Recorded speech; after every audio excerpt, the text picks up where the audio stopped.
Boa noite, a paz a todos vocês. Amém? Eu confesso que eu estou me sentindo meio estranho, não por causa da minha perna, mas sair para ministrar num carnaval que não tem carnaval. Isso é inédito. Eu acho que... Eu não tenho notícia disso ter acontecido na nação brasileira. Enfim. Eu tenho percebido que a gente precisa aprender a ler os tempos. E é aquele negócio, né? É uma época em que a gente sempre saía para a guerra. A gente que sai de casa para ministrar na época do carnaval, era como se você saísse para a guerra. Você entende que são outros céus, é outro peso, as ruas estão diferentes, o hotel que você se hospeda, às vezes tem um monte de gente que não está no mesmo propósito que você. Enfim, você sente a oposição, você sente, de certa forma, como se o ar ficasse sólido. E, de repente, a gente está num ano muito louco. Quantos achavam que 2020 ia ser o ano mais louco da vida? Se prepara, 2021 vai ser muito louco, mas eu tenho bons olhos a respeito dele. É uma loucura do céu. A gente sai para a guerra, mas sabe aqueles eventos bíblicos quando Deus manda o povo guerrear e quando o povo chega no campo de batalha, o exército inimigo já está todo deitado no chão, já foi destruído. A impressão que dá é que a gente está avançando. Então, eu acho que não é tempo da gente simplesmente fazer guerra, mas de estabelecer aquilo que foi conquistado. A nação brasileira está vivendo um tempo bem interessante, tempo de, enfim, de se reerguer. E eu queria compartilhar algumas coisas com vocês. Eu espero que, como o bispo orou aqui, que essa mensagem encontre lugar no seu coração. Amém? Eu sou o Rodolfo Abriantes, então eu sempre estou abrindo as conferências aqui da CN. Não sei se já pegou essa, toda vez eu estou abrindo as conferências.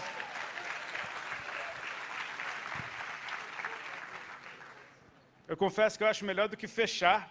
Teve uma vez que eu preguei depois do Bill Johnson. Cara, ninguém prega depois do Bill Johnson. Nunca mais faça isso comigo, bispo. Mas ok, vamos para a palavra de Deus. Eu glorifico ao Senhor pela vida do bispo, por essa casa, pelo carinho que tem comigo, com a minha esposa, com a minha família. E a palavra que eu queria compartilhar com vocês, ela começa aqui em Lucas 17, a partir do verso 20, por favor, se você puder achar aí na tua Bíblia. Lucas 17, verso 20. Todo mundo achou Lucas 17, 20? Cadê? Eu não estou enxergando, é por isso. É assim que começa, é um óculos aqui, é uma joelheira para lá. Queriam me dar um banquinho para pregar. Eu falei, meu Deus, aí é o fim, cara, não dá. Lucas 17, 20 diz assim: indagado pelos fariseus sobre quando viria o reino de Deus, Jesus lhes respondeu: o reino de Deus não vem com visível aparência, nem dirão, ele está aqui ou lá está ele, porque o reino de Deus está entre vocês. Que o Senhor nos abençoe. Por favor, vamos orar? Feche teus olhos, curva tua cabeça. Pai, eu te agradeço por essa noite, por ter nos ajuntado aqui. Te agradeço por esse período de adoração, de intercessão e de leveza. Eu oro para que seja leve, eu oro para que seja um tempo em que o Senhor nos leve a esse lugar de descanso, a esses pastos verdejantes, que nem venhamos a perceber as horas passando, mas que seja um lugar onde os planos do céu venham a ser liberados sobre seus filhos e filhas. Eu oro para que os corações e mentes estejam abertos para aquilo que o Senhor quer falar. E nós estamos aqui na Tua presença, Senhor, muito felizes de poder estar nesse lugar. Eu oro para que aquilo que o Senhor está começando agora se intensifique, até que ao final desse tempo nós sejamos completamente diferentes. Teu é o reino, Tua é a glória, Tua é a honra. Muito obrigado pela Tua palavra e pelo Teu Espírito Santo em nós. Que assim seja, amém? Queridos, a gente... Eu quando saí de casa, eu saí com uma mensagem no coração, algo extremamente simples, mas a gente procura ser pontual, ser eficaz e a gente tenta ler o tempo que a gente está vivendo. E eu não sei se você percebe, assim, nos últimos anos, tanta coisa mudou tanto, que às vezes a gente enfim, é surpreendido com uma coisa nova. Pelo menos, eu tenho preguiça até de tentar acompanhar. Essa semana agora apareceu esse tal do Clubhouse. Meu Deus do céu, cara. Minha mulher não conversa mais comigo. Eu vou ter que entrar nesse negócio para falar com ela. Chegou um convitinho dela lá no meu telefone. A Alexandra te convidando para entrar. Eu falei, meu Deus, eu moro contigo. Enfim, é muita novidade. E eu vejo um lado bom nisso. Ok, é muita criatividade. Eu creio que desde o ano passado, o período que a gente teve tempo para desenvolver ideias, para botar as coisas em prática, enfim. Eu não tenho aversão a isso, não. Mas eu começo a olhar por um outro lado também. Eu acho que quando a gente começa a procurar demais, é porque a gente ainda não achou o que era para achar. Quando a gente está sempre mudando, não significa que você é uma pessoa acelerada na evolução. Significa que tudo aquilo que você descobriu antes está sendo substituído por algo que tem um fragmento de verdade. E você, precisa reconhecer que daquele jeito já não funcionava mais. Então as coisas ficam sempre mudando. A gente tem vivido na nossa nação, desde alguns anos, uma rebeldia, uma busca por quebrar com padrões, por fazer aquilo que a Bíblia diz para não fazer, remover marcos antigos, enfim, tentando reinventar novas formas de se relacionar, reinventar novas formas de ser casado, novas formas de ser filho. E as pessoas parecem que acabaram de descobrir a roda. Parece que, uau, acabei de ter uma grande sacada, é uma arrogância, de certa forma, é uma soberbinha da juventude, achar que quem veio antes de você ficou para trás, quando eu acho que, na verdade, quem veio antes de mim está muito na minha frente, porque é para lá que eu estou indo. Então, eu vejo essa velocidade com cuidado. E começo a perceber que essa necessidade por mudança o tempo todo faz com que você perca completamente as referências que nos moldaram, que nos trouxeram até aqui. A gente vai perdendo referência. Sabe, a gente começa a ouvir perguntas, e esse Clubhouse, ele mexeu comigo, só de ouvir a minha esposa conversando com as pessoas, e ela me dizendo do que se tratava. Porque você começa a ver o tipo de pergunta que as pessoas estão fazendo, o tipo de coisa que elas estão querendo saber. E não é... O que é assustador é que são perguntas do tipo, tá, como é que eu faço para o meu casamento dar certo? Ou como é que eu faço para educar meus filhos? Ou como é que eu faço para trabalhar? Tipo, velho, não era para você saber desse tipo de coisa. Isso são coisas que não foram inventadas agora. A impressão que dá é que se perdeu a referência do que é casamento, do que é criação de filhos, do que é trabalho, do que é hombridade. Teve aquele ator que pediu desculpa porque era homem. Eu falei, meu Deus do céu, olha que ponto que a gente está chegando. Tipo, coitado do cara. Tem misericórdia do cara, vai, vamos ter compaixão desse cara. Tipo, o mundo está muito louco. Apareceu uma doida esses dias acusando o Bolsonaro de perseguir pedófilo. Olha, coitado dos pedófilos. Você fala, mano, que mundo doido é esse, cara? Tipo, Jesus volta logo, chega, deu. Não aguento mais esse negócio. Mas aí a gente começa a perceber, cara, isso é uma leitura de um cenário para o qual a gente foi inserido, para o qual a gente foi chamado. Eu sempre falo isso, já devo ter falado para vocês algumas vezes. Missionários são enviados para lugares, mas existem missionários que são enviados para tempos. E foi para uma hora como essa que a gente foi chamado. A igreja não está aqui para julgar as pessoas que não professam a mesma fé, mas para que, de alguma forma, a gente seja usado por Deus para servir esse mundo que Deus amou de tal maneira. E a gente conhece a resposta para todo esse tipo de pergunta. É uma só, ela tem nome, ela é uma pessoa, ela morreu e ressuscitou, ela está viva, se chama Jesus. É essa luz que um dia brilhou, e desde o dia que brilhou, as trevas perderam completamente o seu poder, porque a luz resplandece nas trevas, e as trevas não prevalecem sobre ela. Mas esse cenário de questionamento sobre coisas extremamente básicas, me remete a alguns eventos bíblicos, quando o mundo estava mudando com a vinda do Messias. Eu não sei se você percebe, que quando João Batista está batizando no Jordão, e ele anuncia, eu batizo vocês com água, mas vem um depois de mim que vai batizar com o Espírito Santo e com fogo. E dele eu não sou digno de desatar a correia das suas sandálias. Ele diz, ele já está no meio de vocês e vocês não conhecem. Então, as pessoas iam perguntar para João Batista, o que é que a gente faz? Tipo, pergunta simples, o que é que eu faço da minha vida? E João Batista falava, quem tiver 2 túnicas divide com quem não tem, quem tiver comida faça o mesmo. Aí, cobradores de impostos vinham perguntar, e o que é que a gente faz? Eu falo, cara, não defrauda ninguém. Tipo, óbvio, faz o simples. Sabe, os soldados vinham perguntar, o que é que a gente faz? Não seja prepotente, se contente com o seu salário. Tipo, cara, as coisas mais simples do mundo, as perguntas a respeito das coisas mais simples do mundo. Tem que ir num profeta, num cara que está anunciando o Messias, para perguntar como é que eu vivo a minha vida de uma maneira decente. Quando Pedro prega pela primeira vez, depois da descida do Espírito Santo, as pessoas perguntam para ele, o que nós faremos?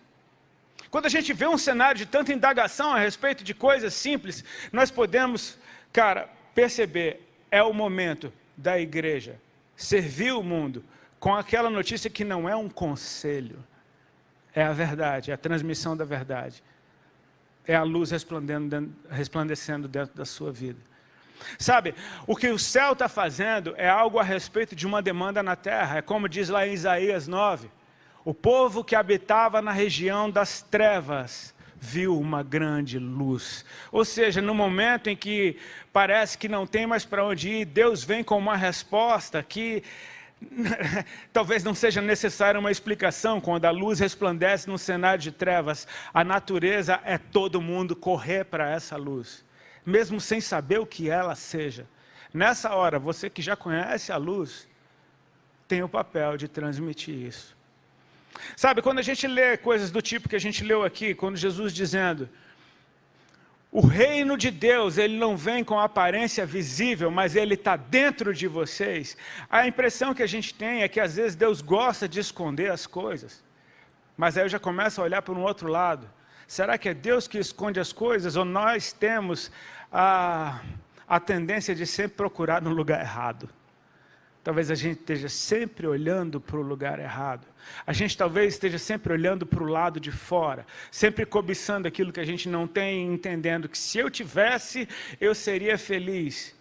Sabe, num tempo de redes sociais, onde todo mundo se compara e a gente mostra o que a gente quer na rede social, e assim é, as pessoas são tentadas absurdamente a cobiçar o que é do outro, a vida que é do outro. Cara, eu estava pensando esses dias, meu amigo, que a minha vida te inspire a viver a sua. Sabe? Você tem uma vida linda para viver, cara. E assim, eu espero que meu jeito de viver te inspire a viver a sua vida da melhor maneira possível. Não é a respeito de copiar o que o outro está fazendo, mas é a respeito de, cara, essa luz que ele encontrou, eu posso encontrar também. Muito mais poderoso do que isso, essa luz quer me encontrar, ela quer habitar dentro de mim. Existe uma vida em abundância, que foi o que Jesus Cristo nos prometeu, que está disponível a todos. Eu começo a perceber, cara, o mundo está procurando por esse tipo de resposta. Talvez é tempo deles olharem para a igreja e perceberem, não são meus inimigos. Talvez é tempo de olhar para a igreja e falar, cara, essa porta está aberta. Esses braços estão abertos, esses corações estão abertos.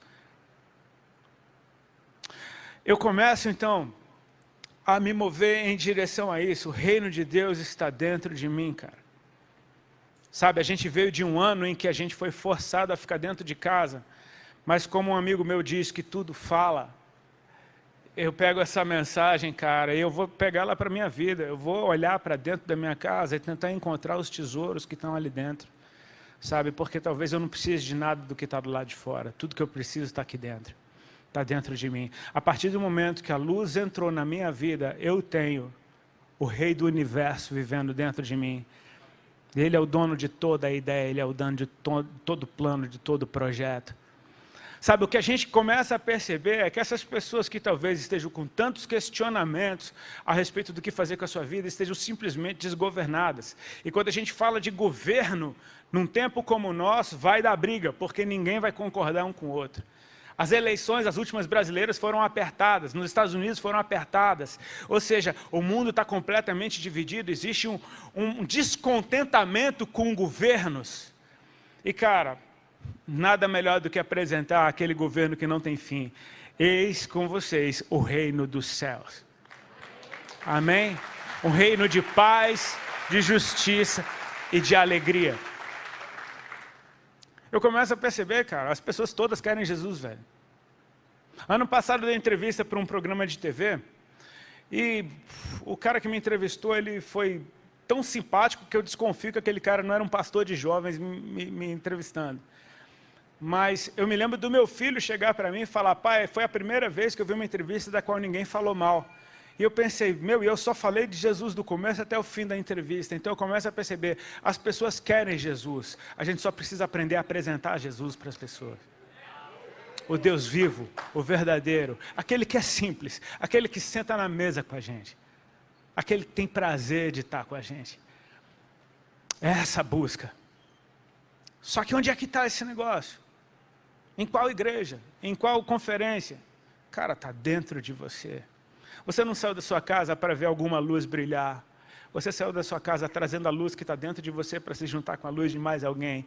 Então a gente mistura a nossa adoração, o nosso incenso, a gente mistura o nosso perfume, entrega ele todinho para o Senhor. Mas existe algo mais nesses dias. No período de festa, Deus está sempre fazendo uma coisa poderosa, onde ninguém vê. Nas maiores festas, quando Jesus esteve em Jerusalém, quando Ele andou por lá, a festa está acontecendo dentro da cidade, e a razão da festa está curando um paralítico num tanque do lado de fora. Sabe, não é que ele estava escondido, não, as pessoas estavam olhando simplesmente para o lugar errado. Quando Jesus nasce, os magos do Oriente foram até o palácio de Herodes para... Nasceu o rei, nós viemos vê-lo. É natural que um rei esteja dentro do palácio. Não tem rei nenhum aqui, não nasceu ninguém aqui. Eles continuam seguindo a estrela até que eles chegam numa casinha simples e aquele bebê está envolto em panos na sua mãe, que é uma menina, e com seu pai, que é um carpinteiro. Ele está escondido? Não, ele só está num lugar onde você não imaginava procurar.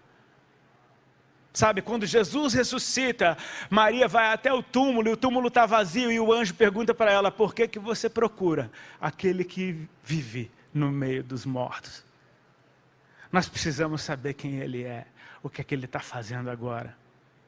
Sabe, o cenário que a gente está vivendo me lembra demais o tempo dos juízes de Israel.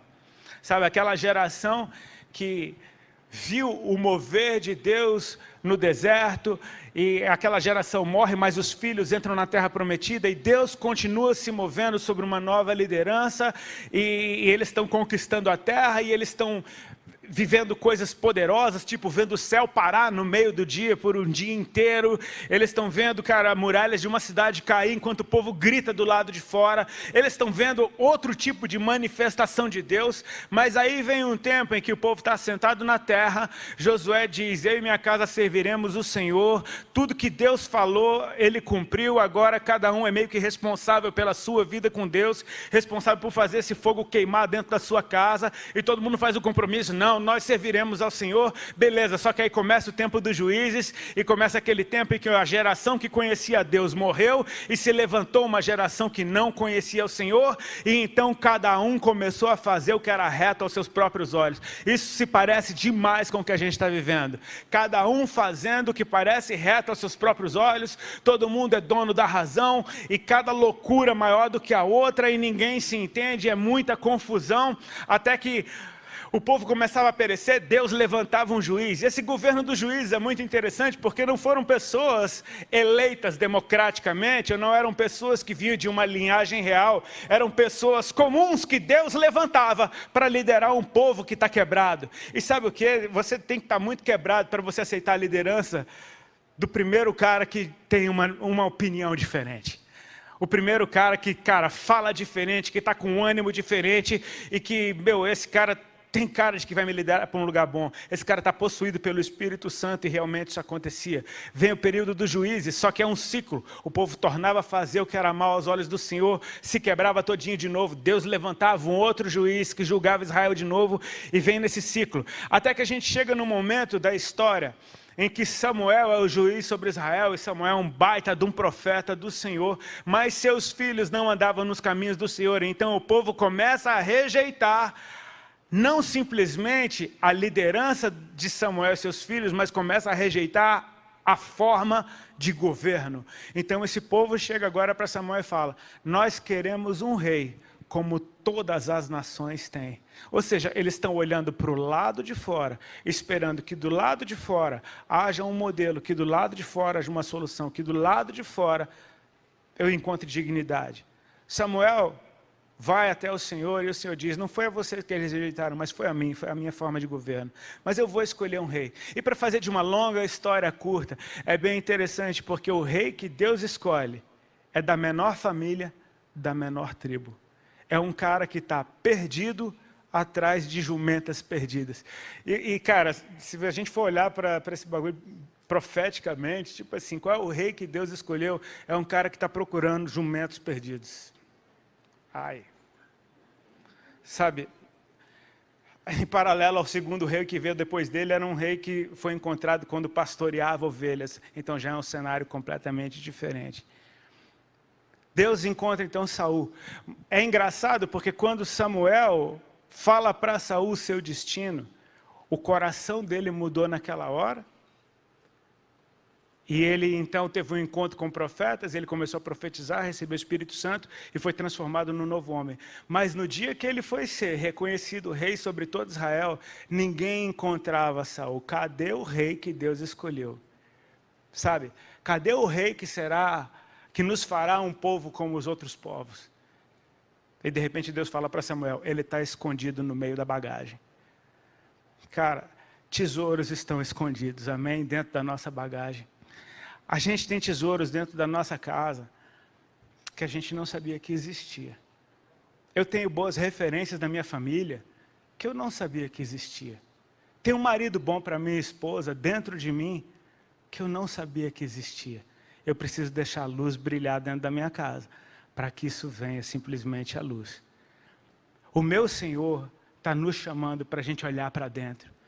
Eu oro para que nesse período em que a gente está vivendo, no ano de 2021, esse ano de recomeço, esse ano de reconstrução, começos de ano são poderosos demais, porque a gente tem esperança de que tudo vai ser diferente. Eu tenho olhado para um tempo como esse esperando, cara, o reino dos céus, ele está dentro de mim. Agora é interessante porque Paulo diz que o reino dos céus não é comida nem bebida, mas ele é paz, justiça e alegria no Espírito. Coisas que eu experimento e coisas que eu pratico. Sabe, Jesus disse, aquele que tem fome e sede de justiça, bem-aventurado ele é, porque ele será saciado. E ser saciado de algo não é ver isso cumprido do lado de fora, é ver isso cumprido do lado de dentro. Se eu estou com sede,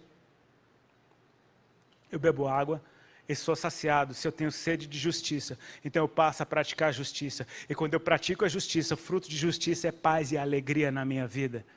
Ou seja, existe algo que, cara, está bem mais acessível do que a gente possa imaginar. Sabe, o mundo está olhando para a minha casa e para a sua casa. E eu oro para que eles encontrem em nós uma boa referência. Assim como Ruth encontrou na sua sogra. Sabe, de olhar para ela e dizer, eu nunca fui na sua terra, mas o seu povo é o meu povo. O seu Deus é o meu Deus. É olhar para a vida de alguém e dizer, eu quero o Deus que você serve, porque eu tenho visto isso acontecer na sua vida. Eu tenho visto os frutos da tua caminhada com Ele. O Senhor está nos chamando para viver de certa forma, que o mundo possa encontrar em nós as respostas para aquilo que eles estão buscando. Pessoas estão perdidas dentro de casa. É a parábola das dracmas. É quando Jesus, para exemplificar o reino dos céus, ele diz, é semelhante a uma mulher que tendo 10 dracmas perdeu uma. E o que ela fez? Foi até a rua buscar essa dracma que ela perdeu? Não, ela sabe, ela está dentro de casa. Ela simplesmente acende a luz, faz uma bela de uma faxina. E quando ela encontra essa dracma, há motivo de alegria dentro de casa. Então ela chama as amigas e vizinhas dizendo, alegrai-vos comigo, porque achei a minha dracma que se havia perdido. Sabe, o reino de Deus está muito mais próximo do que você imagina. E nós começamos a experimentar esse governo trazendo frutos sobre a nossa vida. Sabe, eu e minha esposa, por exemplo, a gente tem sido convidado para ministrar sobre casamento. E eu, às vezes, fico assustado porque eu falo, cara, eu sei que eu não sou um casal perfeito. Eu sei que a gente não tem um casamento perfeito. Eu sei que eu tenho muito que aprender. Eu me lembro da primeira vez que, no começo da minha conversão, eu fui ministrar numa conferência de casais. Chamaram a gente para ir, a gente foi. Meu, aquele tipo de coisa que foi tão traumático que eu falei, eu nunca mais mexo com isso na minha vida. Sabe quando aquelas perebas do teu casamento aparece tudo no púlpito, quando você está... Ah, meu irmão, esse joelho não foi nada aqui. Foi pesado. Eu falei, nunca mais mexo com isso na minha vida. Só que a gente permaneceu, e aí eu começo a perceber, cara, talvez a maior força que a gente tenha tido nesse tempo foi permanecer. E aí eu começo a perceber, cara, um casamento perfeito não é um casamento que não tem briga, não é um casamento que não tem desentendimento, é um casamento que é resistente. É algo que simplesmente permanece, porque o reino dos céus não tem fim. Porque quando o reino dos céus vem, ele vem para se estabelecer. Foi o que o anjo prometeu para Maria, quando disse para ela que ela ia gerar o Filho de Deus. Disse, Deus lhe dará o trono de Davi, e o seu reino não terá fim. Então eu preciso, qual é o que tem acontecido nesse tempo? O que está fazendo? Eu não estou me promovendo, eu não estou promovendo o meu casamento. Ei, me chamem para dar palestra sobre casal, eu não faço isso. Só pode ser Deus jogando luz sobre algo que Ele mesmo fez. E se Deus está fazendo algo nesse sentido, cara, eu não sei se eu cheguei a falar nisso aqui, mas me choca a história de Adão e Eva, porque esses caras tiveram problemas pesados no Éden. Não sei se você concorda comigo. A mulher falava com cão, de cara ela falava com cão. Isso já é um problema. Não é à toa que virou a primeira sogra, enfim. Mas o que eu quero dizer com isso? Cara, esse casal, eles tiveram problemas terríveis dentro do Éden, no paraíso. O pecado começa ali, eles tomam uma baita de uma sentença da parte do Senhor, eles são expulsos de casa, eles são expulsos do paraíso. Cara, tipo assim, imagina, a culpa foi sua, não, foi você que comeu, mas você não tinha comido. Imagina o tipo de coisa que não devia ter acontecido. O que eu quero chamar a tua atenção é, eles saíram de mão dada. Sabe, com todo tipo de problema, que o primeiro casal da história, que não tinha referência alguma, não tinha quem ensinar, não tinha quem aconselhar, eles entendiam, isso daqui é para sempre. A gente se lascou, mas a gente vai se lascar junto. A gente vai se lascar até o fim, mas junto. E a primeira coisa que acontece nesse novo ambiente é o nascimento de filhos. Ou seja, cara, permanecer tem sido um baita de um testemunho. Não negocie aquilo que Deus fez em você. Amém? Deus continua fazendo do seu jeito, e parece que Ele está escondendo coisas. Quando eu leio aquelas parábolas, por exemplo, do homem que encontrou um tesouro numa terra, e foi lá, vendeu tudo que tinha para comprar aquela terra, porque ele sabia o valor daquele tesouro. Isso se parece demais com o que Deus fez com a gente, porque Ele abriu mão da sua glória quando Ele nos encontra, e Jesus abre mão de toda a sua glória e vem como um de nós, e se humilha como o pior de todos, e desce às profundezas do inferno, mas Ele toma tudo de volta, Ele é exaltado, o seu nome é sobre todo nome que há, ou seja, Ele encontrou um tesouro antes de qualquer um de nós, um tesouro que Ele sabe o valor que tem, e Ele diz, vale a pena lutar por isso. Jesus disse, desde os dias de João Batista, o reino dos céus é tomado por esforço, e aqueles que se esforçam se apoderam dele. E aí eu fico pensando, se o reino dos céus está dentro de mim, mas ele é tomado por esforço, então eu preciso assumir que talvez exista uma força dentro de mim que se opõe a um novo governo.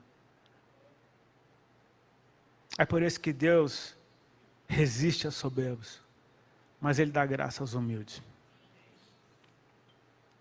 Eu quero abrir meu coração para aquilo que Deus está fazendo nesse tempo. Sabe, eu não tenho a resposta para tudo, mas eu sei quem tem. Eu não tenho o melhor conselho que você possa me pedir, mas eu sei quem é o conselheiro. Eu não sou o dono da verdade, mas eu quero que a verdade seja dona de mim. É a respeito de conhecer a fonte. De conhecer uma pessoa que é a resposta para tudo que eu preciso. É a respeito de me maravilhar quando eu vejo uma pessoa que fez tudo errado a vida inteira, se afundou em todo tipo de droga, cometeu crimes, fez e aconteceu, e você não vê saída racional para aquilo, e de repente, um belo dia, a presença de Deus enche o lugar, toca aquele coração se entrega, o reino de Deus entra dentro dele e pronto, está tudo resolvido, porque Jesus entrou. Um momento, cara, que acaba com toda a cadeia, com toda a prisão que foi enlaçada naquela vida. Sabe, é um tempo que o reino dos céus está à porta. E nós estamos procurando lá de dentro, quando no fim da Bíblia ele diz, eis que eu estou à porta e bato. Ele está do lado de fora querendo entrar. Se ele está do lado de fora, ele está no lugar onde eu não posso deixá-lo.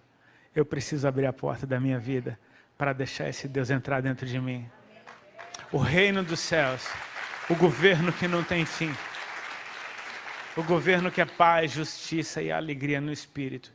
Quer entrar dentro de mim, quer entrar dentro de você. Sabe, se eu pudesse olhar para o Rodolfo de 20 anos atrás, o cara que sem saber o que estava fazendo, disse sim para Jesus, eu dava um abraço, um beijo nesse cara, eu abraçava ele demais, cara. Porque esse cara, da maneira mais louca do mundo, ele fez um negócio que ele não fazia a menor ideia do que ele estava fazendo. Mas ele salvou minha vida, cara. Ele me permitiu estar aqui hoje falando isso para vocês. Eu não tenho as melhores palavras, eu não sou o mais eloquente, mas eu conheço a palavra de Deus, e essa tem me sustentado, e tem me feito viver até hoje. A referência ainda é bem simples, é Ele. Jesus é a referência. Ele é o modelo de pai, Ele é o modelo de filho, Ele é o modelo de amigo, Ele é o modelo de tudo o que eu preciso para eu ser bem sucedido na vida que eu estou aqui para viver.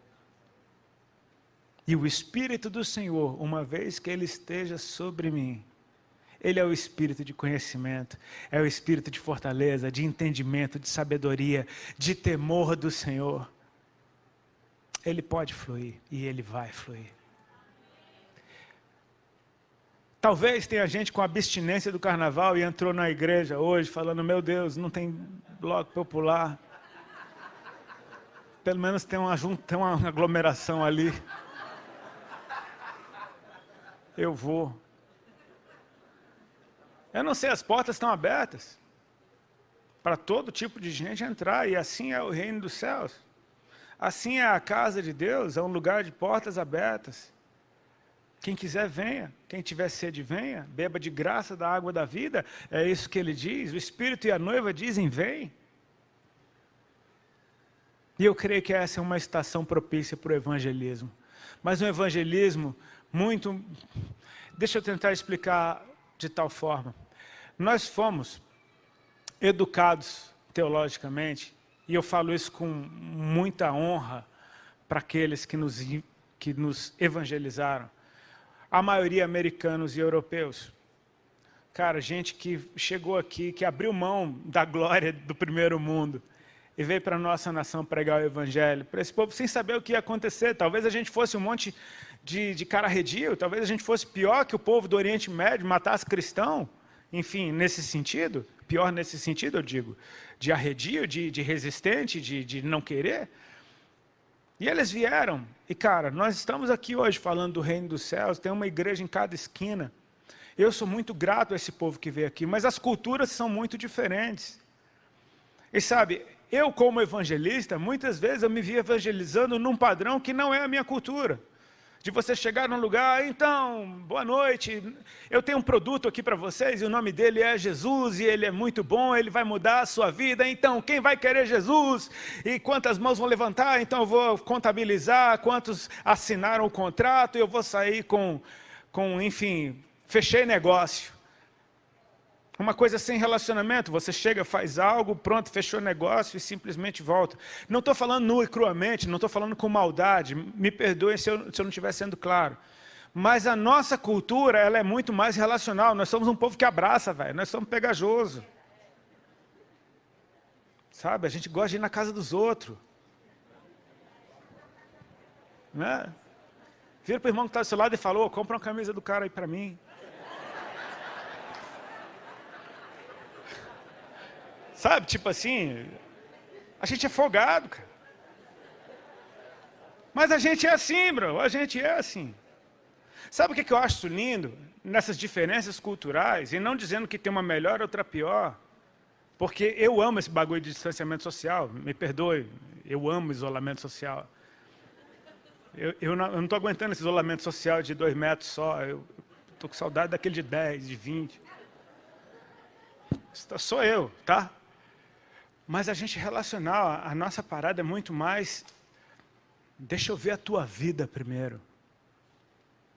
Sabe, eu creio que a gente está entrando num tempo de um evangelismo bem brasileiro, entendeu? De tipo assim, cara, deixa eu te ganhar primeiro para mim e depois eu te apresento o meu Deus. Porque você vai ver que eu sou quem eu sou por causa do Deus que eu sirvo.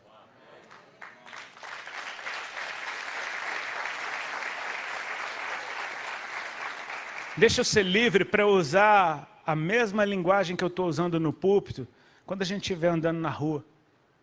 Eu não tenho que ter uma voz de púlpito e uma voz de rua. De eu poder falar na mesma língua. Porque, afinal de contas, se o que eu falo no púlpito eu não posso falar no púlpito, é porque o que eu não falo no púlpito eu também não poderia falar. Né? De ser uma pessoa só. É engraçado de falar de não usar máscara, mas se eu falar isso, vão me metralhar. Não, fica com a tua máscara aí, não é dessa que eu estou falando. Um amigo meu que é bem azedo, ele falou, saudade daquele tempo que os crentes só usavam uma. Sabe?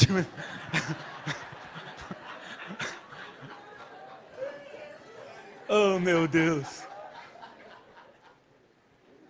Mas é aquele negócio, nós somos tão bons muitas vezes em ler os outros. Vamos se deixar ser lido.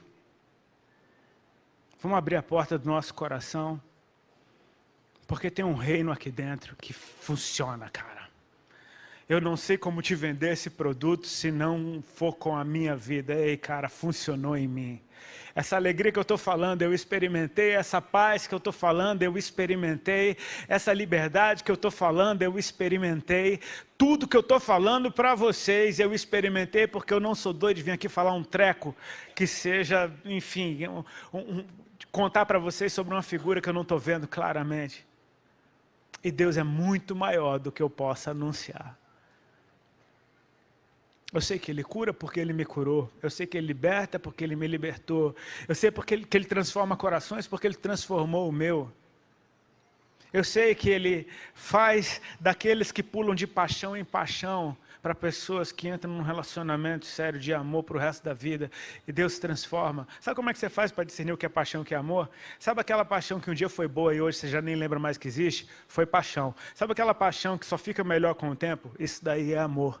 E Deus consegue transformar o nosso coração ao ponto da gente amar aquilo que é duradouro, aquilo que é eterno, aquilo que vale a pena lutar. Se o reino dos céus está dentro de mim, mas eu preciso me esforçar para apoderar dele, significa que dentro de mim existe um governo que vai ter que ser destronado para que o Rei dos Reis reine completamente sobre a minha vida.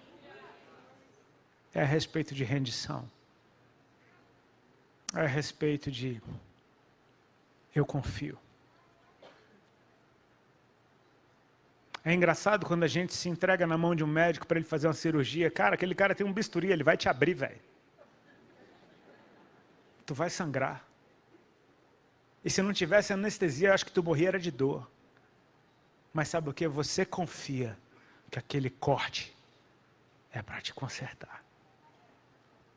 Então eu deixo o Senhor fazer o que Ele quiser comigo.